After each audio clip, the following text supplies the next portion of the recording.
تو مجھے یہ بتائیے گا بخاری شریف میں یہ حدیث کہاں موجود ہے، اور مجھے یہ بتائیے گا کہ ان کی رائے کیا تھی اہل بیت کے بارے میں؟ بالکل، جس طریقے سے نے سوال کیا بخاری شریف کے حوالے سے کیا، تو اصلاً یہ روایت بخاری میں نہیں ہے اور ہونی چاہیے تھی۔ وہ کیوں ہونی چاہیے تھی وہ انشاءاللہ آپ جب پورے 2 پروگرامز دیکھیں گے تو آپ دیکھیں گا۔ جب ہی قبلہ نے ایک انورٹڈ کاماس میں بات کہی کہ اصلاً ہے نہیں وہاں پر، تو جب ہی کیوں نہیں ہے، کیا وجہ ہے کیوں نہیں ہے، تو سب سے پہلے ہم کلام کو دیکھتے ہیں ابن تیمیہ کے، اور اس کلام کو انشاءاللہ آگے بھی ہم استعمال کریں گے۔ یہ ان کی کتاب ہے منہاج السنہ، اس کا جلد نمبر 7 ہے، صفحہ نمبر 319 ہے، اور وہ روایت پہ کلام کر رہے ہیں، حدیث موالات کے نام سے مشہور ہے، یعنی اہل سنت اس کو ہم حدیث غدیر کہتے ہیں، اہل سنت اس کو حدیث موالات کہتے ہیں۔ قد رواه ترمذی واحمد فی مسندہ عن النبی انہ قال من کنت مولا فعلی مولا صلی اللہ علیہ وآلہ وسلم، نبی کے آگے وَأَمَّا زِيَادَةٌ وَهِيَ قَوْلُهُ اللَّهُمَّ وَالِي مَنْ وَالَاهُ وَعَادِ مَنْ عَادَاهُ فَلَا رَيْبَ أَنَّهُ كَذِبٌ۔ یہ ابن تیمیہ کی رائے ہے کہ یہ جو روایت ہے من کنت مولا، یہ مختلف علماء نے تو نقل کی ہے، لیکن جو اس کا آگے والا حصہ ہے اللہم والی من والا، یہ اس میں کوئی شک و شبہ نہیں، یہ جھوٹا ہے۔ دیکھیں کتنی بڑی وہ جسارت کر رہے ہیں، اور پہلے حصے کے بارے میں کہتے ہیں، دیکھیں یہ نواسب کا مزاج ہے، وہ روایت کی تضعیف کرنے میں کوئی کسر نہیں چھوڑتے ہیں۔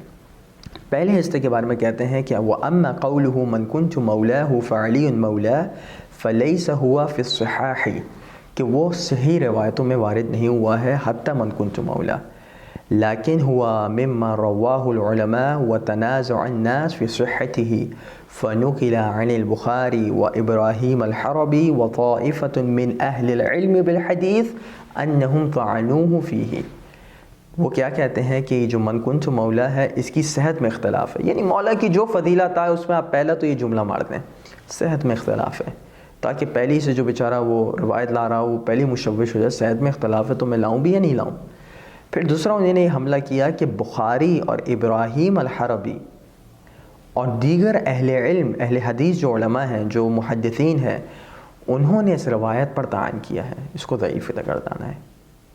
اب سوال یہ پیدا ہوتا ہے کہ بخاری کو کیا وجہ پیش آئی کہ انہوں نے یہ بات کہی، تو اب ہم جب اس کی مزید خوج دیکھتے ہیں، تحقیق کرتے ہیں، تو منہاج السنہ ہے، اس کی جلد نمبر 7 ہے اور صفحہ نمبر 533 میں وہ بخاری کے ایک طرز عمل کو بتاتے ہیں۔ پہلے بتاتے ہیں کہ بھائی یہ جو 4 ائمہ تھے ائمہ فقہ، انہوں نے کسی نے بھی اکتساب علم اہل بیت سے نہیں کیا، یعنی امام صادق وغیرہ سے، جبکہ ہم آپ پہلے پروگرام آپ دیکھ چکے ہیں کتنا ہم نے تفصیلی اس پر کلام کیا ہے۔ یہ صاحب کے بارے میں جو بتایا بالکل ابن تیمیہ واقعتاً ناسبی شخص تھا، یہ اہل بیت کی فضیلت کم کرنے میں کوئی کسر نہیں چھوڑتا تھا۔ اس نے پھر ایک بات عجیب کہی، بخاری کا جو طرز عمل تھا امام صادق کے والے سے، وَقَدْ اسْتَرَابَ الْبُخَارِي فِي بَعْضِ حَدِيثِهِ لَمَّا بَلَغَهُ عَنْ يَحْيَى بن سعید القطان فِيهِ كَلَامٌ فَلَمْ يُخَرِّجُ لَهُ۔ کہتے ہیں کہ بخاری نے بھی امام صادق کی روایتوں میں شک کیا، جب انہیں یحییٰ بن سعید القطان جو اہل سنت کے مشہور علم رجال کے ماہر ہیں، ان کا ایک کلام ملا جس میں انہوں نے امام صادق پر جرح کی تھی۔ یہ دیکھیں یہ سوال ہوتا ہے کہ ہم آپ سے کہتے ہیں کہ آپ دعوے دار ہیں محبت اہل بیت کے، یہ کیسی محبت ہے کہ آپ ان پر جرح بھی کر رہے ہیں؟ کچھ زیادہ ہی آپ نہیں، اسکالری بھی نہیں ہے۔ آپ دیکھیں بڑی معذرت کے ساتھ، میں حدیث کو نقل کرنے میں کتنا حافظہ چاہیے، یعنی اس میں تو اتنا اہل علم ہونا بھی ضروری نہیں ہے۔ آپ نے امام صادق کو ایک معمولی محدث بھی نہیں سمجھا، اور جان بوجھ کے امام صادق کی روایتوں کو بخاری جو ہے اپنی صحیح بخاری میں نہیں لائے، اور ابو ہریرہ کی لے آئے، معاویہ بن ابی سفیان کی لے آئے، مروان تک کی لے آئے جو لانتی ہے رسول اللہ کی زبان سے۔ مزے کی بات یہ، ابو ہریرہ وہ شخص جو کہ رسول خدا صلی اللہ علیہ وسلم کے ساتھ کچھ ہی سال رہا ہوگا، اس سے سب سے زیادہ جو ہے حدیثیں موجود ہیں، مولا علی علیہ السلام اور باقی کے جو اچھے اصحاب ائمہ علیہ السلام کے ساتھ جو ہے وہ انہوں نے زیادتی کی۔ تو یہ وجہ ہے کہ جب ہی ہم بخاری سے، ہم نے پہلے آپ کو حوالہ دیا اور پھر مزید حوالہ دیا کہ ہم بخاری کی اس رائے پر اعتماد نہیں کر سکتے۔ وجہ کیا ہے کہ ہم اعتماد نہیں کر سکتے؟ کیونکہ بخاری میں خود چھپا ہوا نسب اہل بیت کے حوالے سے موجود تھا۔ بہت بہت شکریہ آپ کا جلیل بھائی۔ اب اگلا سوال جو ہے وہ ابن حزم کے بارے میں ہے، آپ نے ان کے بارے میں کچھ ابھی مینشن کیا تھا، مجھے یہ بتائیے کہ ان کی کتاب میں یہ کہاں ہے، اور باقی کے جو اہل سنت کے علماء ہیں ان کو کیا کہتے ہیں؟ ابن حزم بہت مشہور و معروف ہیں اور ان کے حوالے عموماً ہم پروگرامز میں دیتے رہتے ہیں. اہل سنت کے عظیم محدث تھے اور فقیہ تھے اور فقہ ظاہری جو ہے وہ انہی کے حوالے سے جو ہے وہ مشہور ہے. انہوں نے اپنی کتاب الفصل فی الملل والاہواء والنحل، اس میں جو ہے وہ جلد نمبر 4 ہے اس کی، دارالجیل بیروت کی چھاپ ہے اور صفحہ نمبر 224 ہے. اس میں وہ ایک تقارن پیش کر رہے ہیں اور اس میں یہ بات کہتے ہیں کہ مولائے کائنات کے حق میں صرف 3 روایتیں ثابت ہیں. اتنا چم غفیر ہے روایات کا لیکن صرف 3 روایتیں ثابت ہیں. عجیب ہے کہ مجھے واقعتاً جو ہے وہ افسوس ہوتا ہے اور کہتے ہیں کہ والذی صح من فضائل علی فهو قول النبی، صرف 3 فضیلت ہے کہ حدیث منزلت اور حدیث خیبر کہ لأعطین والی روایت، اور کہ وہ تیسری روایت جو ہے وہ یہ ہے کہ علی آپ سے کوئی محبت نہیں کرے گا مگر یہ کہ مومن، اور آپ سے کوئی بغض نہیں رکھے گا مگر یہ کہ منافق. اس کے بعد کہتے ہیں کہ اس کے علاوہ کوئی روایت ثابت نہیں. وَأَمَّا مَنْ كُنْتُ مَوْلَاهُ فَعَلِيُّ الْمَوْلَى فَلَا يَصِحُّ مِنْ طَرِيقِ الثِّقَاتِ أَصْلًا وَأَمَّا صَائِرُ الْحَدِيثِ الَّتِي تَتَعَلَّقُ بِهِ الرَّافِضَةُ فَمَوْضُوعَةٌ يُعْرَفُ ذَلِكَ مَنْ لَهُ أَدْنَى عِلْمٌ بِالْأَخْبَارِ وَالنَّقَلَاتِهَا. کیا کہتے ہیں؟ عجیب لفظ کہتے ہیں کہ جو روایت مولائے کائنات کے حق میں صرف 3 ہے، جو روایت من کنت مولا ہے وہ اصلاً کسی ثقہ راوی سے منقول ہی نہیں، اور باقی جو روایات جو رافضہ جو شیعہ حضرات استعمال کرتے ہیں مولا کی ولایت اور دیگر فضائل ثابت کرنے کے لیے، تو جو بھی ہلکا سا علم حدیث اور علم مصطلح کو جانتا ہے وہ جانتا ہے کہ یہاں پر رافضیوں نے یعنی شیعوں نے تمام کی تمام روایات اہل بیت یعنی مولائے کائنات کے حق میں گھڑی ہیں، سوائے 3 کے کوئی چیز صحیح نہیں، باقی سب ہم نے گھڑی ہیں. یعنی ایک آپ نے فارمولہ دے دیا. اور آپ آج تک یہ دیکھیں گے کہ بعض اہل سنت سے آپ جب کلام کرنے جاتے ہیں تو ان کا کیا کلام ہوتا ہے؟ ضعیف، موضوع، متروک، کذاب، یعنی اس قسم کے الفاظ کہ آپ پہلے سے جو ہے نا آپ سمجھنے لگے یار میں پتہ نہیں کون سی روایت لے آیا ہوں. لیکن اطمینان رکھیں انشاءاللہ جب ہم آپ کو دلائل دیں گے تو آپ کو پتہ چلے گا. ابن حزم کی شخصیت جو ہے وہ تذکرۃ الحفاظ ہے علامہ ذہبی کی، اس کا صفحہ نمبر 1153 اور 1154 ہے. اس میں وہ تذکرہ کرتے ہیں کہ کس طریقے سے ابن حزم کا اپنے زمانے میں علماء سے کتنے شدید وہ کلام کو استعمال کرتے تھے. پہلے ان کی تعریف کرتے ہیں کہ وہی وہ فقہ اور اجتہاد میں ایک مقام رکھتے تھے ابن حزم، اس کے باوجود ان کی زبان اور ان کا طریقہ کلام اتنا خطرناک تھا کہ وہ علماء کی عزت میں کوئی مطلب گندہ کرنے میں کوئی کسر نہیں چھوڑتے تھے. اور یہاں تک ہے بہت گرم خون تھے، یہاں تک کہ ابو العباس کا قول نقل کیا ہے کہ کان لسان ابن حزم و سیف الحجاج شقیقین، کہ ابن حزم کی زبان اور حجاج کی تلوار یہ دونوں جو ہیں وہ ایک جیسی ہیں. بہت خطرناک، یعنی ابن حجاج بن یوسف الثقفی تو اپنے ظلم اور بربریت میں ایک مقام رکھتا ہے، تو جس کی زبان سے کوئی شخص محفوظ نہیں، یعنی نہ اخلاق نہ آداب. یعنی وہ مولا معاف کیجیے گا کس طریقے کے یہ امام ہیں جنہیں اداب و اخلاق ہی نہیں آتے ہیں. وہ مطلب رسول اللہ صلی اللہ علیہ وسلم کا قول ہے کہ تم میں سے سب سے بیسٹ وہ ہے جس کے آداب اخلاق اچھے ہوں. بالکل، لیکن یہ اس قسم کے قول تھے. اب اگر ان جیسے لوگ جو ہے وہ تضعیف کریں، آج ہمارا صرف اور صرف کلام ہوگا ان کی شخصیات کا تعارف کروانا، بعض شخصیات کا جنہوں نے مولا پر کلام کیا. اصل جو ہم ان کی دلیل کا جواب دوسرے پروگرام میں دیں گے انشاءاللہ. لیکن اب خود دیکھیں کہ جو کلام کرنے والے ہیں ان کی اپنی علمی حیثیت کیا ہے. بہت آپ نے اچھی بات کی کہ شخصیت پہ دیکھنا چاہیے کہ یہ کیا مطلب کس طریقے کی پرسنالٹی تھی، ان سے علم بھی حاصل کرنا صحیح ہے یا نہیں ہے. کیونکہ یہ ایک بہت دیکھیں قانون ہے جو ہم لوگ بار بار نقل کرتے ہیں قرآن مجید میں بھی، اور جو تفسیر اہل بیت آئی ہے، ایک قرآن کی آیت کے ذمہ خود اہل بیت نے جو ہے وہ کہا ہے کہ تم یہ دیکھو تم اپنا علم کس سے اخذ کرتے ہو، کس سے لیتے ہو علم اپنا علم. ضروری ہے کہ ہم جب ابن حزم، بخاری اور ان جیسے لوگوں کی طرف جب متوجہ ہوں تو ان کی اپنی علمی حیثیت بھی دیکھ لیں کہ اپنی علمی حیثیت کیا رہی ہے. ناظرین اب ایک وقت ہو گیا بریک کا، ہم پھر حاضر ہوتے ہیں.